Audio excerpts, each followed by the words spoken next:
सुबह गौरी कवि दाना लेने के लिए निकलती है। वो बहुत तेज उड़ती है मगर वो बहुत आगे चली जाती है। दाना तो उसे कहीं नहीं मिलता। वो थक हार कर एक जगह पर बैठ जाती है।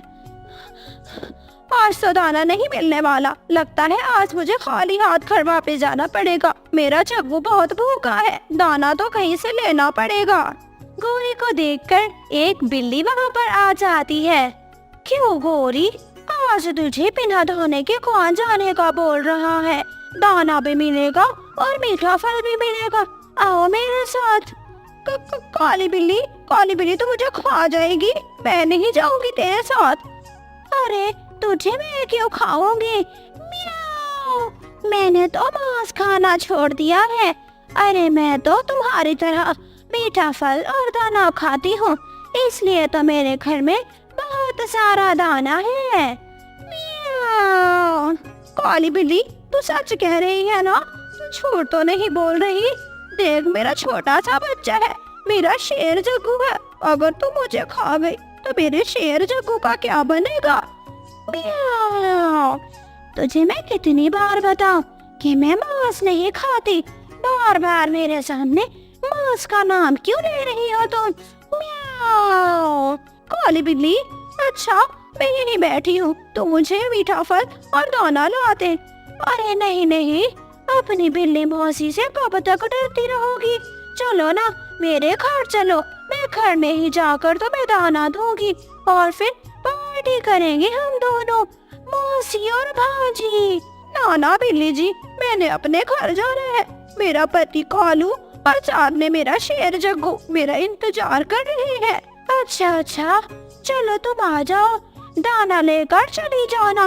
मेरे घर में ज्यादा देर बैठना नहीं। ठीक है बिल्ली मौसी, मैं तुम पर विश्वास करके जा रही हूँ।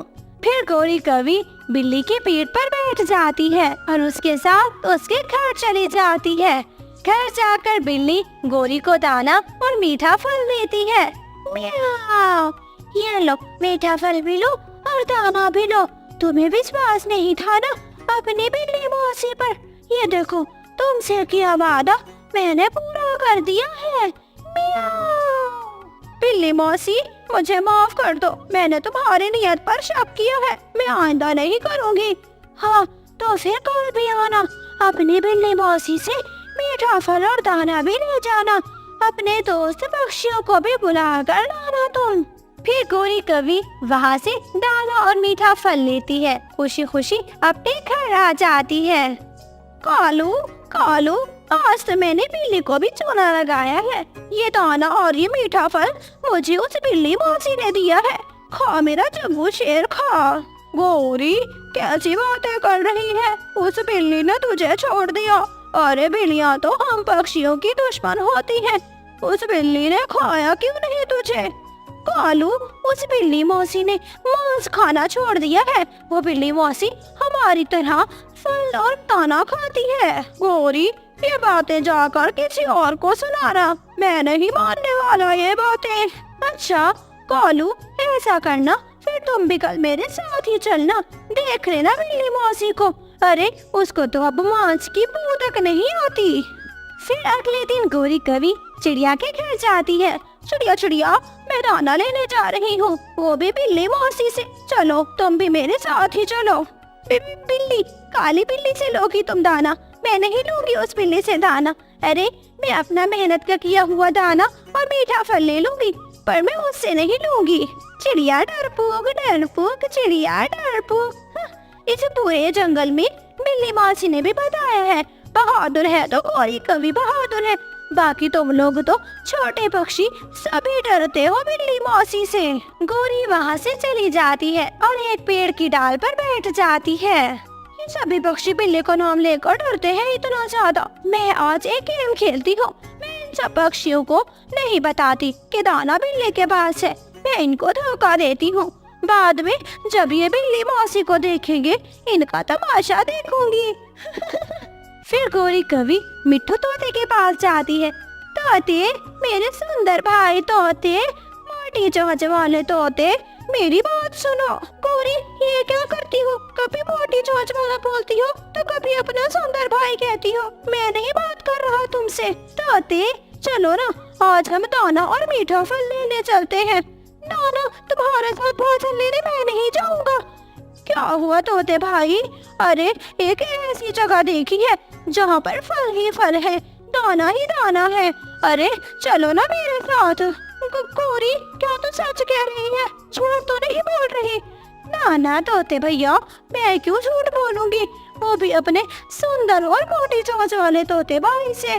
फिर तोता मान जाता है और वो अपनी टोकरी उठाकर गौरी के साथ चल देता है। फिर वो दोनों कबूतर के पास जाते हैं। कबूतर कबूतर, मेरा गंदी आँखों वाला कबूतर, मेरा भाई कबूतर। ये क्या गौरी, कभी तो मुझे क्या बुलाती हो तो कभी क्या अब गंदी आँखों वाला कबूतर बुला रही हो। लगाऊंगा एक तुम्हारे कान के नीचे। कबूतर ऐसे तो ना कहो, हम दाना लेने जा रहे हैं। अरे एक ऐसी जगह देख आई हूँ जहाँ पर दाना ही दाना है, मीठा फल ही मीठा फल है। क्या ख्याल है, चलना है क्या मेरे साथ? ना गौरी, तू हमेशा झूठ कहती है। मैं तुम्हारी बात का विश्वास बिल्कुल ही नहीं करूँगा। मैं नहीं जाऊँगा। अच्छा, अगर मेरे साथ नहीं जाओगे तो जंगल में सूखा है और फिर अपने बच्चे कीकी को और लूसी को भूखा मारने का इरादा है क्या? मैं तो अपने शेर के लिए रोजाना मीठा फल लाती हूँ। कबूतर भी गौरी की बात मान जाता है और वो गौरी के साथ चला जाता है। वो तीनों उड़े जा रहे थे कि उनमें से कबूतर और मिट्ठू तोता बिल्ली को एक जगह पर देख लेते हैं और वो एक पेड़ की डाल पर बैठ जाते हैं। अरे तुम दोनों बैठ क्यों गए हो? हमें थोड़ा आगे भी जाना है। वो सामने बिल्ली है, मैं नहीं जाऊंगा। हो, मुझे भी नजर आ गई बिल्ली है, मैं भी नहीं जाऊंगा। डरपोक उस छोटी चिड़िया की तरह तुम भी डरपोक निकले हो। अरे डरपोक नहीं होना चाहिए किसी को, वो तो बिल्ली मौसी है, इसी के पास तो मीठा फल है और दाना है, ये सभी पक्षियों को देती है। चलो मैं रोजाना यहीं से लेकर जाती हूँ।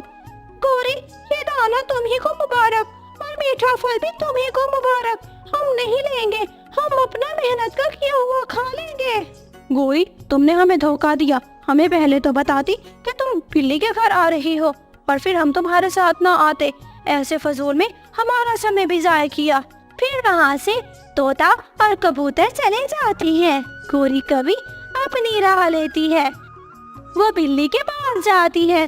बिल्ली, मेरी बिल्ली मौसी, आज क्या रखा है मेरे लिए, दाना या मीठा फल? म्याऊ, मेरी कव्वी भाजी, आज मैंने तुम्हारे लिए खीर बनाई है। चलो मेरे साथ चलो और मेरे घर के अंदर बैठकर मेरे साथ खीर खाओ। म्याऊ। बिल्ली मौसी, खीर तो मैं अपने घर में खा लेती हूँ, मुझे दाना और मीठा फल दे दो। ना गौरी भाजी, तुम्हारे लिए स्पेशल खीर है, अंदर तो चलो। म्याऊ। बिल्ली मौसी, मुझसे वादा करो, अंदर लेकर जाकर तो मुझे खाएगी नहीं। ना मैं क्यों खाऊंगी तुझे? हाँ, अगर तुमने मुझे खाया तो तुम पहले से भी ज्यादा काली हो जाओगी।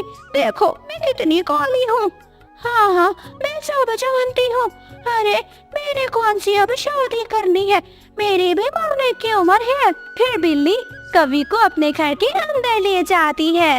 वहाँ पर और भी बहुत सारी बिल्लियाँ और लोमड़ियाँ थी जो कि इस बिल्ली की सहेलियाँ थी। बिल्ली मौसी, मुझे जल्दी दो दाना और मीठा फल, मैंने जल्दी घर जाना है। गौरी का तो यही कहना था। फिर उसी समय उसकी सभी सहेलियाँ गौरी पर झपट पड़ती हैं। गौरी को एक एक बाइट का करती हैं। प्यारे दोस्तों, इस तरह गौरी कवि को अपनी लालच की सजा मिलती है।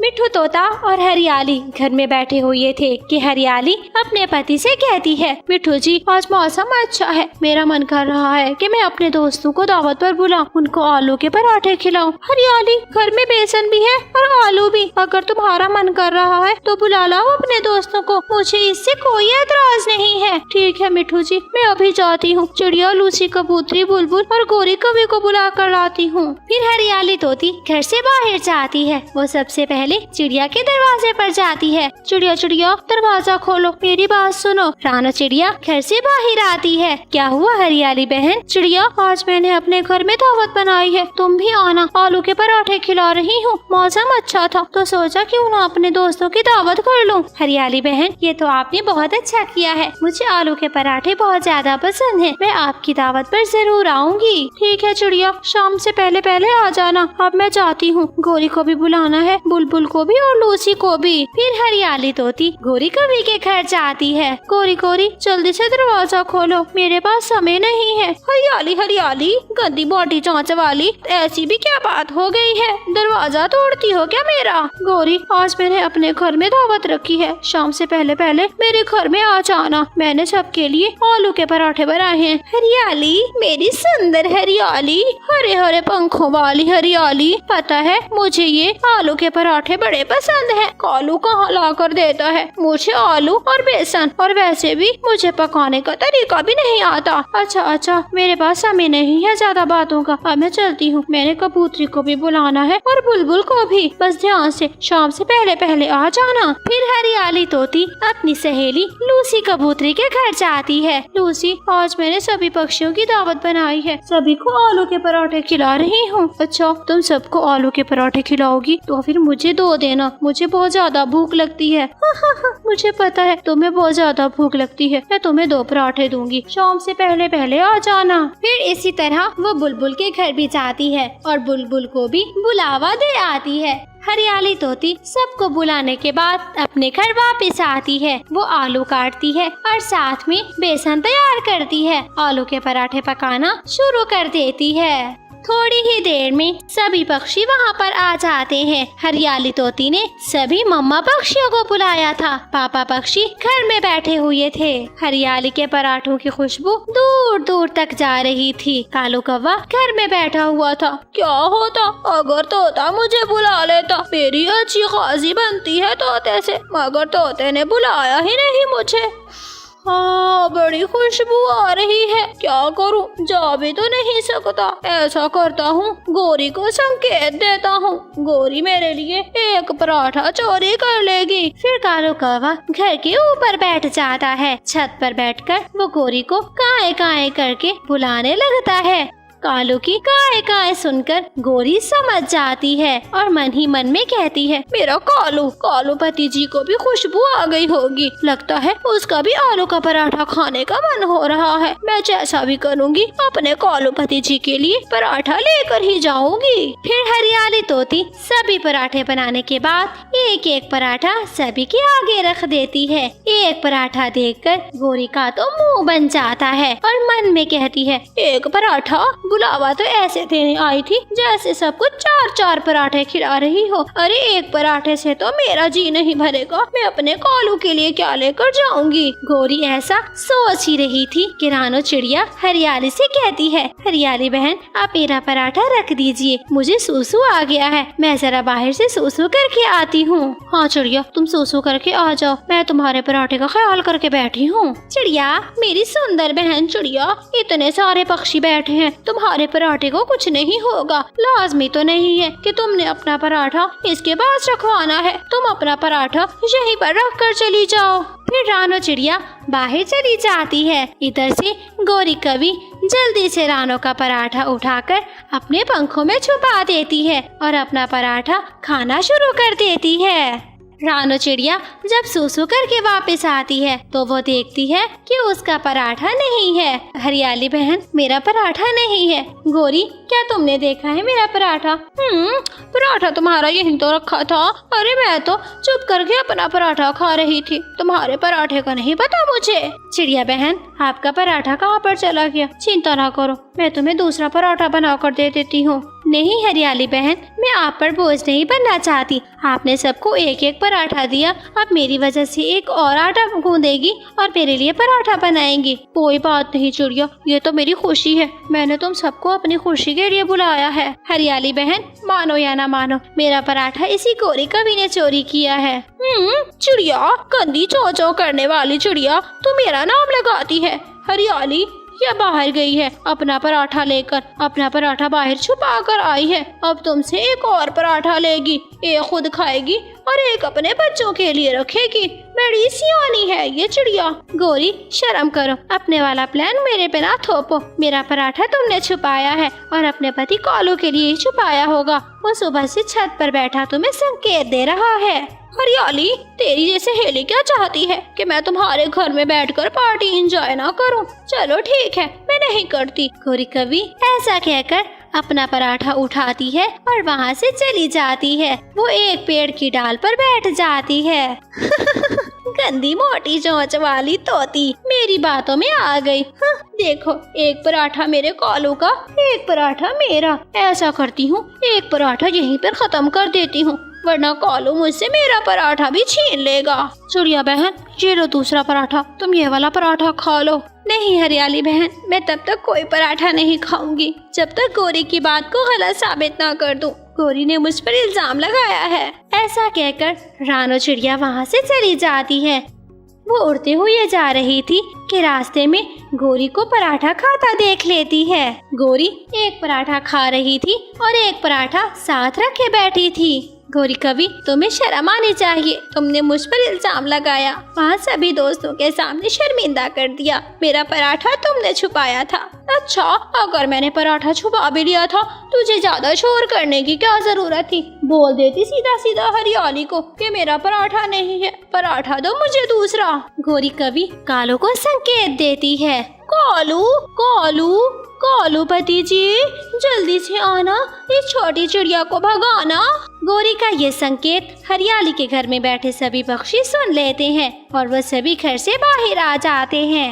वो चिड़िया को रोता, कालू को आता और फिर गौरी कवि को 2 पराठे लिए देख लेते हैं। कालू कौवा वहाँ पर आ जाता है। गौरी, मेरी सुंदर पत्नी, मुझे पता था तो मेरे लिए पराठा जरूर लाओगी। फिर हरियाली तोती गौरी पर बहुत गुस्सा करती है। गौरी, तुम बहुत गंदी हो, तुमने मेरी सहेली चिड़िया पर इल्जाम लगाया, हत्ता कि तुम्हारी अपनी नीयत खराब होती है। गंदी मोटी चोंच वाली तोती, मैंने तुझे कहा था कि मुझे बुलाओ, वरना इस मौसम में तो मैं अपने घर में पकोड़े बनाकर खाती हूँ। गंदी काली कवि, उस समय तो तुम्हारे पास ना आलू होते हैं और ना ही बेसन। पकोड़े क्या तुम अपने पंखों का बनाती हो? काले काले पकोड़े खाती हो। हाँ सहेली, ये गौरी तो चोर है। हाँ, गौरी चोर है। सभी पक्षी वहाँ पर गौरी को चोर चोर कहना शुरू कर देते हैं। कालू, चोर तो मैं जैसे तैसे बन गई, ये पराठा उठाओ और यहाँ से जाने की करो। फिर बेइज्जत, बेशर्म, फीकी शक्लों वाले कौवा और कवि पराठे उठाकर वहाँ से चले जाते हैं। चिड़िया, हमें माफ कर दो, हमसे गलती हो गई, हम गौरी की बातों में आ गई थी। हरियाली तोती, क्या तुम्हें मेरा नहीं पता था? क्या मैं अपने बच्चों को चोरी का खाना खिलाती हूँ? मैं अपने बच्चों को हमेशा अपना मेहनत का किया दाना खिलाती हूँ, ना कि चोरी का। हाँ चिड़िया, हमें माफ कर दो, हमसे गलती हो गई। चिड़िया, ये कौवे ऐसी नियत के ही होते हैं, इसलिए तो ये हर जगह से मार खाते हैं। काले कौवे काले दिल के होते हैं, इन पर कभी विश्वास नहीं करना चाहिए। प्यारे दोस्तों, इस कहानी से हमें ये सीख मिलती है कि हमें चोरी नहीं करनी चाहिए, चोरी से शर्मिंदगी उठानी पड़ती है।